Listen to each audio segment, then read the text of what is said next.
Feeling stuck? Yearning for more? You're in the right place.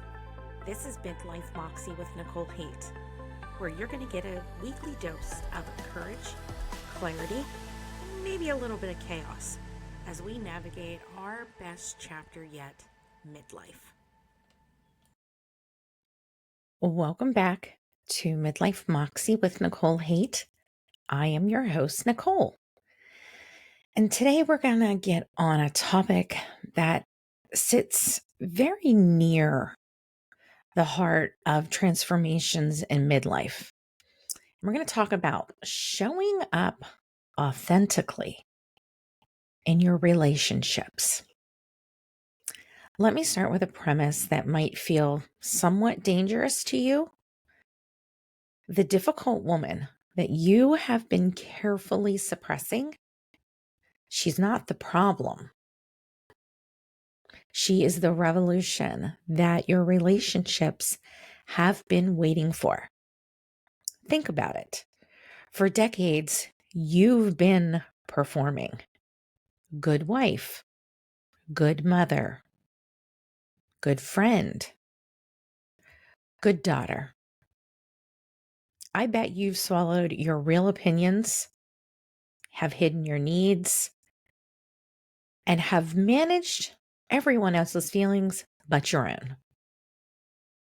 You've almost become the shock absorber for everyone else's discomfort.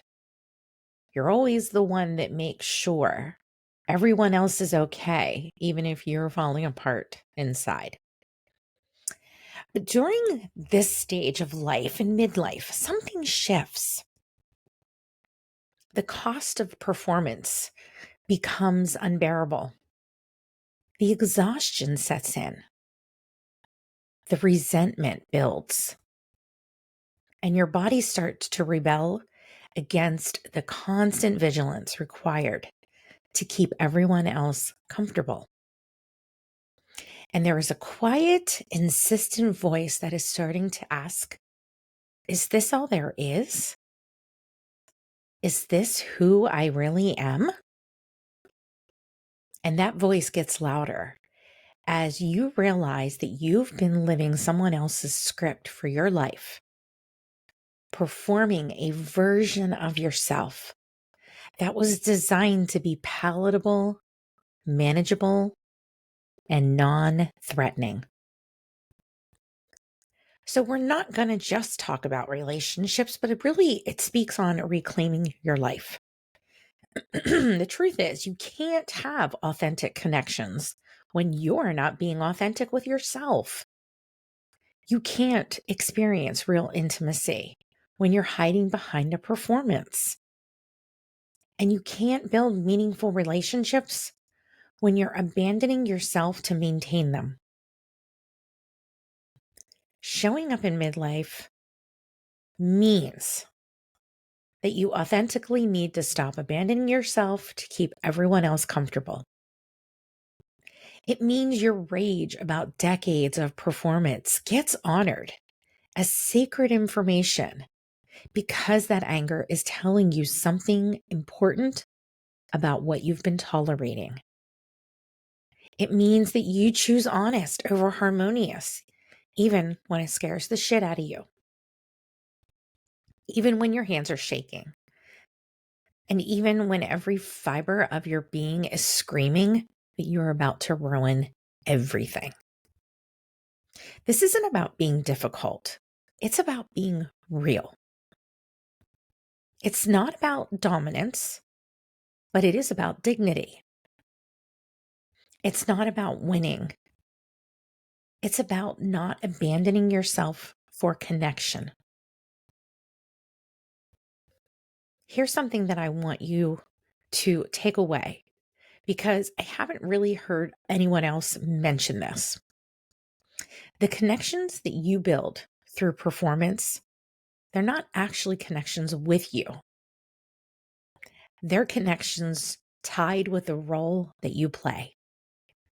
And that's why they feel hollow, draining, and unsatisfying. So, today we're going to talk about what it means to bring your moxie filled, authentic self to your romantic partnerships, family dynamics, and friendships. We'll explore how it transforms those connections and what barriers stand in your way, practical strategies that you can use to start showing up as the real you. Because this phase of your life deserves relationships that are as authentic as you are becoming. So, what does it actually mean to show up authentically, especially after decades of conditioning to do just the opposite? In midlife, it looks like finally saying, I don't want to host Thanksgiving this year without submitting a 10-page explanation or some elaborate speech that is your justification. It sounds like I'm angry about how this has worked in the past 15 years. And staying in the room, even when it feels uncomfortable, even when the silence stretches.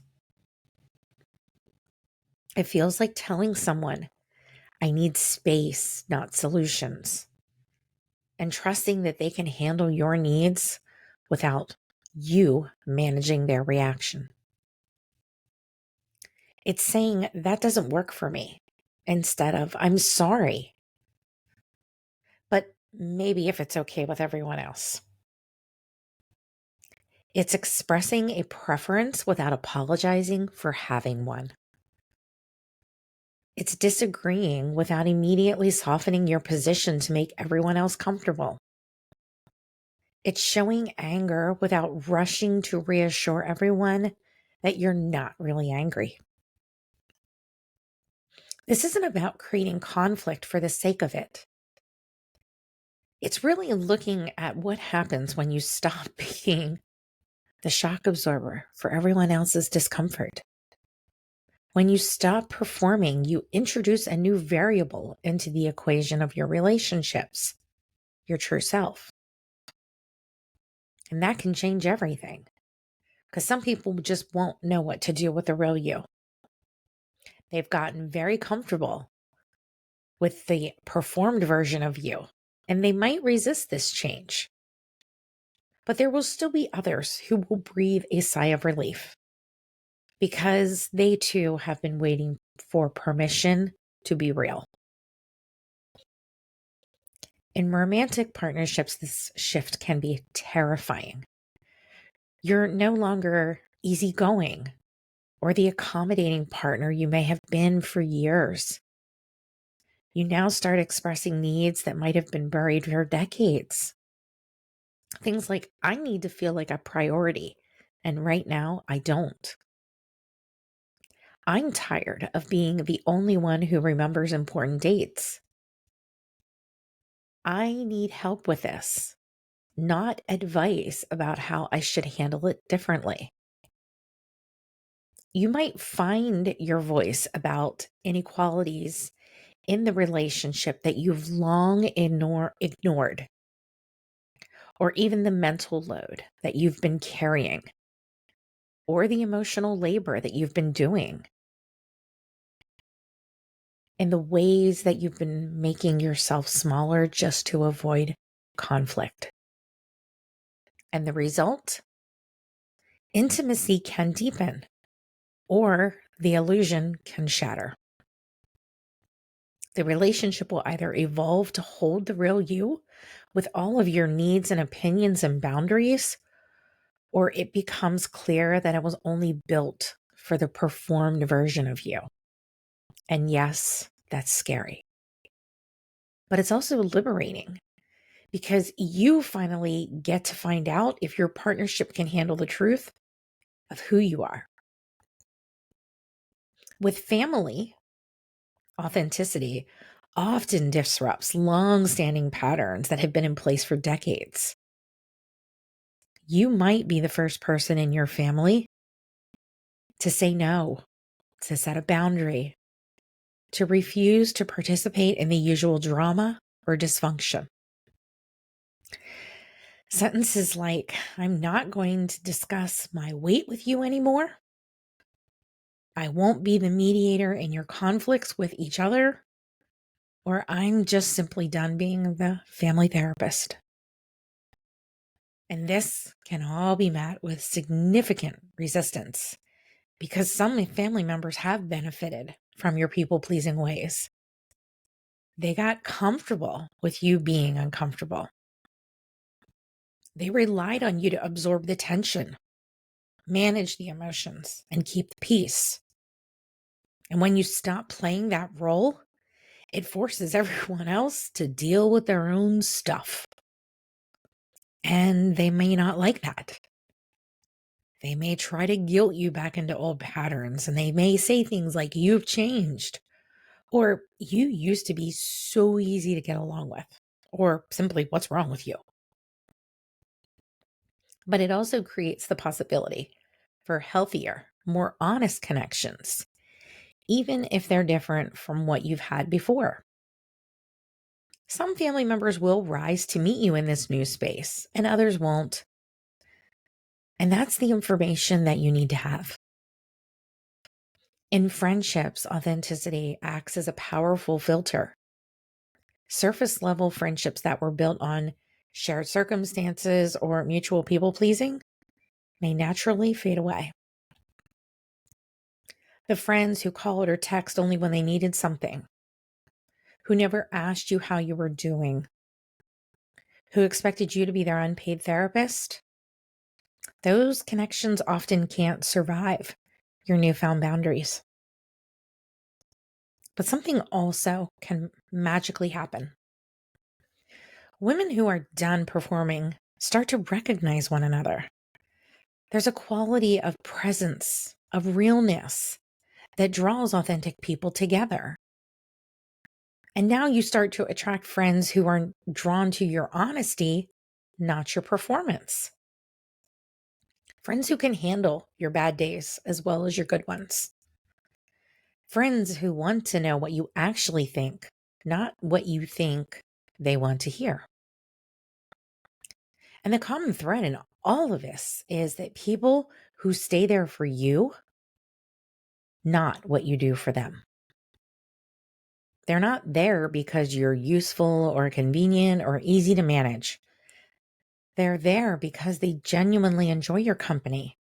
They value your perspective and care about your well-being. These are the connections that will survive this transformation. They're the ones that are real, and they're worth more than a dozen performed relationships. So now you might be asking, okay, Nicole, so if this is so great, why is it so hard? I'm just going to be real with you. Barriers are real, and they've been reinforced for decades. Think about it. Think about your own life.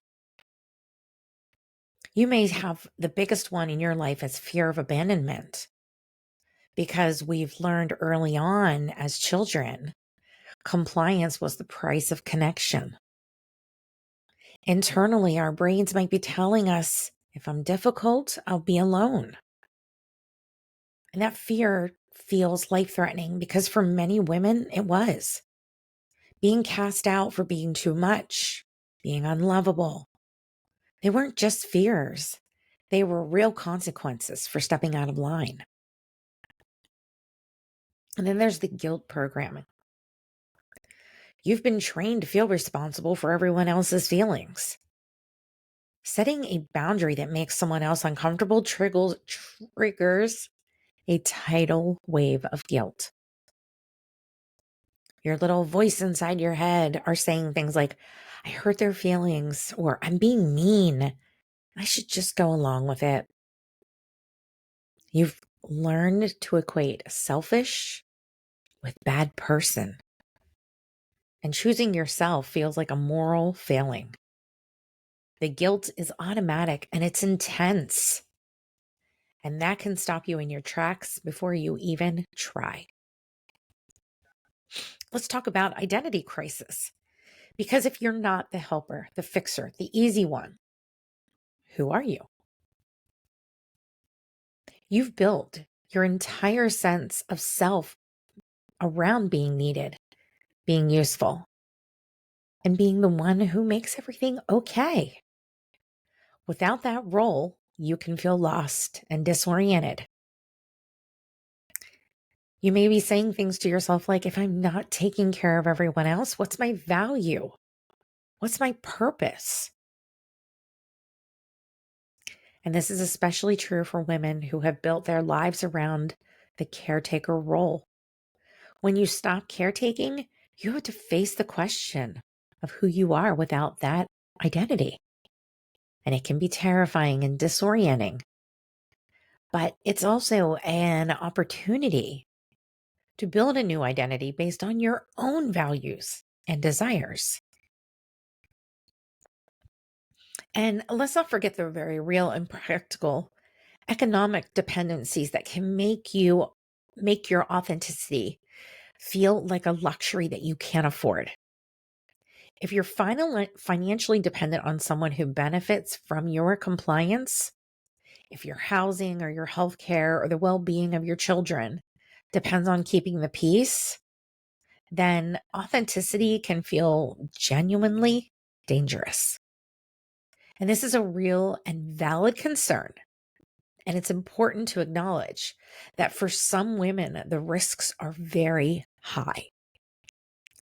It may not be possible to be fully authentic in all situations, and that's okay. The goal is to move towards greater authenticity in a way that feels safe and sustainable for you. So here's the barrier. I think it's the one that holds all the others in place. The belief that these protective strategies are who you are, and they're not. Performance protected you when authenticity would have been punished. The problem is when those protective strategies become prisons. Recognizing that these are learned behaviors and not your inherent personality is the first step towards dismantling them. And this is where Moxie comes in. Moxie in relationships is the willingness to show up as yourself, your desires, your boundaries, your opinions, your emotions, and all of you, when it just would be easier to perform compliance. It's choosing authentic connection over comfortable performance, even when your hands are shaking while you do it. In romantic relationships, Moxie might look like saying, I need to feel like a priority. And right now I don't. With your family, it might be, I love you and I'm not going to participate in gossip anymore. And with a friend, it could be, I feel like our friendship has become one-sided and I need that to change. At first, Moxie feels scary and guilty and awkward, and you'll feel the adrenaline spike. You'll want to take it back and to smooth things over. But over time, it starts to feel liberating, powerful, and clarifying. You realize that the world doesn't end when you state a need. You discover that the right people don't leave, they lean in. And you learn that discomfort of authenticity is far more sustainable than the exhaustion of performance. But let's be honest about risks and rewards, because pretending that it's all rainbow, sunshine, and liberation is spiritual bypassing bullshit. The risks are real. Some relationships will end, and you will be called selfish.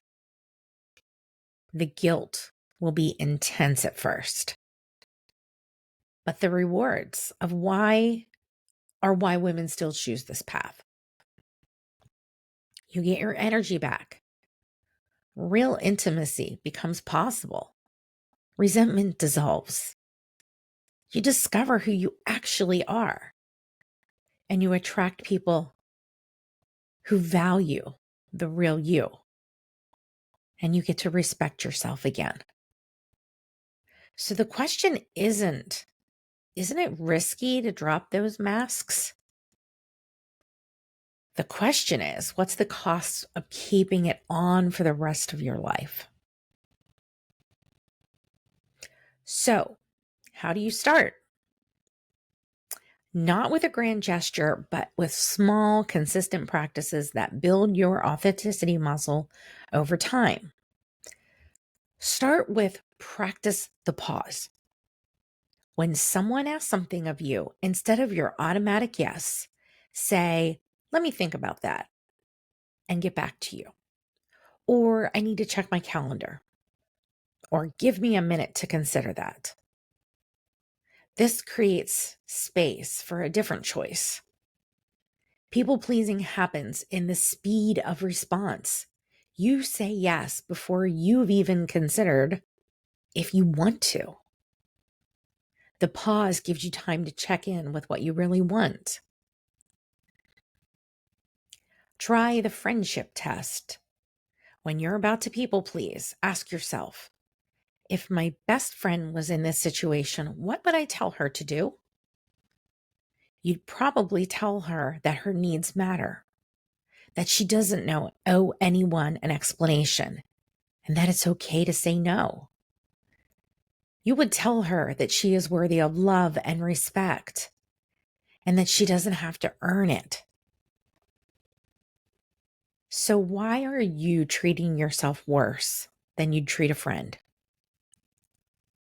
Apply that same compassion and wisdom to yourself. Reframe selfish as self-honoring. Every time you catch yourself thinking that's selfish, replace it with that's self-respecting, or that's self-preserving, or that's sustainable. This disrupts the guilt that keeps people pleasing in place. Ask yourself, who benefits from me believing that choosing myself is selfish? And usually the answer is people who benefit from your compliance. This is a powerful question that can help you set and see the situation from a new perspective. And if the word no just feels too hard, why not say not yet? Something like, I can't host this year, but maybe next year. Or not this weekend, but let's talk about it next month. It's a bridge between an automatic yes and a clear no. And it trains your nervous system that saying no doesn't equal catastrophe. Practice identifying your authentic yes. Think of something that you genuinely want to do, something that lights you up. And notice how that yes feels in your body. Notice where you feel it and what the energy is like. And then compare it to people pleasing and what that yes feels like. Because a people pleasing yes is probably feeling heavy, obligatory, located in your head rather than your body. And learning to distinguish between these two can be life-changing. Visualize your future self. Close your eyes and imagine the woman you want to be in 5 or 10 years. And if that's too far out, 6 months or a year, try that one. How does she carry herself? How does she speak? What does she look like? What is she wearing? Where is she? What does she tolerate? And what does she refuse to tolerate? What does she do for work? And what does she do for fun? How does she feel in her body? When you have a clear vision of your future self, you can start to make choices that are in alignment with that vision. And you can ask yourself, What would my future self do in this situation? This can be a powerful tool in helping you to make more authentic choices in the present. Let me tell you how this actually played out in my life, because transformation isn't just theory, it's messy and it's uncomfortable. And sometimes it's lonely. I used to carry so much guilt about friendships that had faded after I moved away. From where I grew up, I moved away from a couple places that I'd lived at. And I replay conversations in my head, asking myself, what did I do wrong? Or what could have I done differently to keep these friendships alive? And then one day I just realized I was the only one reaching out. I was the only one trying. And that's when it hit me. If maintaining friendships requires me to do all the work, it's not a friendship. And that was me refusing to accept that it's already over. Now I let people go when they're ready to go. And some relationships are just meant for a season, not a lifetime. And I'm done blaming myself for the natural evolution of connection. And with family, I used to be the yes person. I was always the one that showed up, accommodated, and bent over backwards. And somewhere along the way, my family came to expect that, and they got comfortable with me being uncomfortable. So when I started setting boundaries and started saying no, choosing myself, and not agreeing to everything, it created friction. Suddenly I was different. Suddenly I was the problem. And at first I felt like I needed to explain myself, to justify my choices, and to walk them through my journey. But I learned that no is a complete sentence. So is that doesn't work for me. Or I just don't need to write a book to justify taking care of myself. And this work even bled into my career. The more I reclaimed myself, the less I could tolerate environments that required performance over presence. Whether it was managers who valued obedience over authenticity, company values that clashed with mine, or office politics that demanded I play games that I refused to play, I walked. My internal compass got so loud that staying in misaligned work spaces became physically painful. And when your job demands you just be someone you're not, leaving isn't a failure, it's integrity. And this isn't a separate topic from the broader midlife transformations. I think it's the heart of them, because you can't reclaim yourself in secret while performing in relationships. You can't set boundaries theoretically without enforcing them in connection. Authenticity exists in relationships. Reclaiming yourself and setting boundaries and showing up authentically are not three separate projects. They are one revolution, and it happens one honest conversation at a time. Midlife is when you finally have the wisdom, urgency, and courage to do it. Not because it's easy or not because it's comfortable, but because the alternative, spending the rest of your life performing, is finally more painful than the discomfort of change.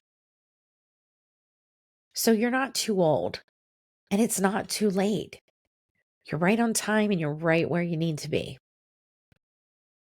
So I'll leave you with this.